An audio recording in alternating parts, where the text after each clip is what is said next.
मैं आर्थिक मुद्दे पर ही अपनी बात केंद्रित रखूंगी, क्योंकि आर्थिक बदहाली जो इस देश ने पिछले 9 साल में देखी है वो त्रासदी बनकर उभरी है।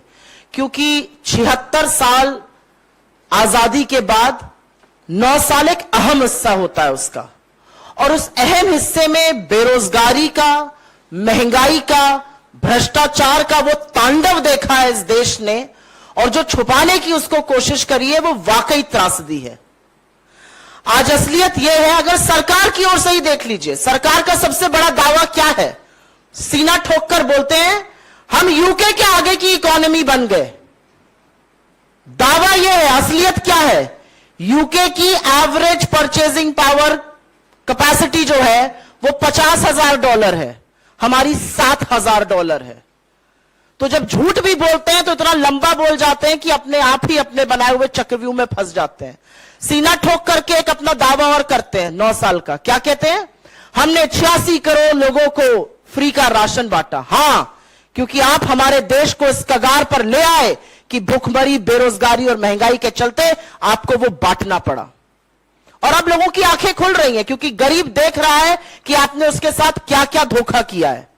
लेकिन अगर निष्पक्ष तरीके से एक बात देख ली जाए तो जिस प्रधानमंत्री ने 9 साल पहले आज के दिन प्रधानमंत्री बनने से पहले कहा था मैं 2 करोड़ रोजगार साल के दूंगा, अभी तक तो 19 करोड़ रोजगार बन जाने चाहिए थे, उस प्रधानमंत्री को 71,000 वो चिट्ठियां बांटनी पड़ती है जो डाकिया घर लेकर जाता था। कहां 19 करोड़ रोजगार बनाने थे और कहां 71,000 चिट्ठियां बांट रहे हैं। यह असलियत है इस सरकार की। इस सरकार की यह असलियत है कि कोरोना का एक भी केस आने से पहले इस देश की अर्थव्यवस्था 8.2% से गिरकर 4.1% पर हो गई थी और 45 साल की सबसे ज्यादा बेरोजगारी थी। इस सरकार की यह असलियत है कि इनकी नाक के नीचे से, क्या वो ललित मोदी हो, क्या वो नीरव मोदी हो, क्या वो मेहुल चोकसी हो, क्या वो विजय माल्या हो, करोड़ों का चूना लगाकर पैसा लेकर इस देश का भाग गए और यह सरकार कुछ नहीं कर पाई, आज भी हाथ पर हाथ धरे बैठी है। इस सरकार के भ्रष्टाचार का यह आलम है कि 11 लाख करोड़ बट्टे खाते में अमीर आदमियों के लिए डाल दिए गए, लेकिन किसानों के कर्जे माफी पर नाक भौं सिकोड़ने लगते हैं। इनकी असलियत यह है कि 23 करोड़ लोग इस देश में गरीबी की सीमा रेखा के नीचे चले गए, जिन 27 करोड़ लोगों को हमने ऊपर उबारा था 4 से 14 के बीच में।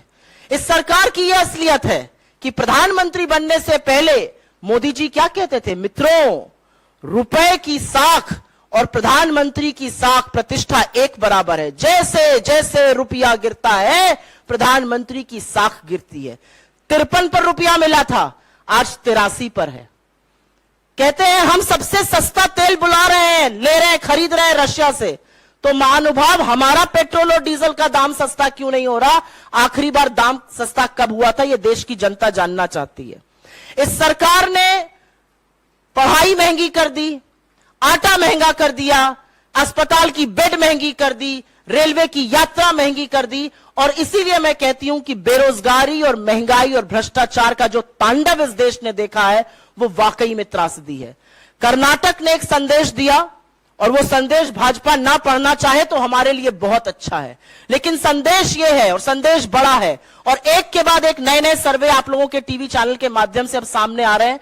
इस देश के सामने मूलतः 3 समस्या है: बेरोजगारी, महंगाई और निरंकुश भ्रष्टाचार। अडानी पर एक शब्द नहीं बोलेंगे। बेरोजगारी की बात करो तो पकौड़ा तलने की हिदायत देंगे, पकौड़ा भी तल लेंगे साहब, लेकिन जो गैस का सिलेंडर 400 पे मिलता था उसको भी आपने 1200 कर दिया है। आटे पर भी आपने जीएसटी लगा दिया है, सरसों के तेल को 90 से 250 पहुंचा दिया है। और महंगाई की बात करो तो सरकार खड़े होकर कहती है हम तो जी लहसुन प्याज ही नहीं खाते। आप मत खाइए, लेकिन लोगों की थाली में प्रहार मत करिए। मेरा अपना मानना है इन सब बातों का जवाब मिलना जरूरी है। और 9 साल में बाकी जो जयराम जी ने आपको संस्थाओं के बारे में बताया, जो पवन जी ने आपको माफी की बात करी, बिल्कुल करना चाहिए। मेरा तो एक चैलेंज भी है और एक गुजारिश भी है। महोत्सव मनाना चाहिए सरकार को 9 साल का, महोत्सव मनाना चाहिए अपनी नाकामी के 9 सालों का। और लगे हाथ प्रधानमंत्री महोदय एक प्रेस वार्ता जरूर कर दें बिना टेलीप्रॉम्प्टर के। कुछ सवाल ले लें, कुछ सवाल लेकर एक प्रेस वार्ता कर दें तो हम चुप हो जाएंगे, लेकिन वो कर नहीं सकते क्योंकि प्रधानमंत्री सवालों के जवाब से भागते हैं और सवाल दिन ब दिन बढ़ते जा रहे हैं। धन्यवाद।